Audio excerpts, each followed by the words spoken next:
Especially young అడల్ట్స్‌లో గానీ are అథ్లెటిక్స్‌లో చూసినాయంటే sports injuries. హ్మ్. Sports ఇంజ్యూరీస్‌లో ligament tears గానీ, రొటేటర్ కఫ్ ఇంజ్యూరీస్ గానీ, టెండాన్ టేర్స్ వీటి వల్ల వాళ్ళకి షోల్డర్ పెయిన్ వచ్చే అవకాశం ఉంటుంది.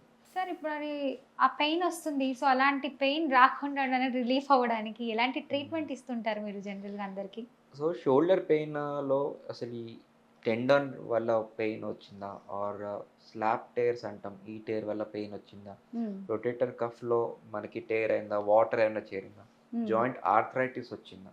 సో, ఇవన్నీ లేదు ఫ్రోజెన్ షోల్డర్ వచ్చిందా అని నిర్ధారణ చేసుకోవడానికి మనకి ఎక్స్‌రే గాని, అల్ట్రాసౌండ్ గాని, ఎంఆర్ఐ ద్వారా మనకి లోపల స్ట్రక్చరల్ డ్యామేజ్ ఏముందో లేదో తెలుస్తుంది. హుహు. దీన్ని బట్టి మనకి ఎటువంటి ట్రీట్మెంట్ తీసుకోవచ్చు, సర్జరీ అవకాశం పడుతుందా, ఆర్థ్రోస్కోపీ ద్వారా, కీహోల్ సర్జరీ ద్వారా ట్రీట్మెంట్ చేసుకోవచ్చా? లేదు అంటే పెయిన్ మేనేజ్‌మెంట్ పద్ధతి ద్వారా రీజనరేటివ్ థెరపీస్ కానీ, ఆర్ జాయింట్ ఇంజెక్షన్స్ కానీ వీటి ద్వారా వాళ్ళకి ఉపశమనం కలగవచ్చా ఒకసారి చూసుకోవచ్చు.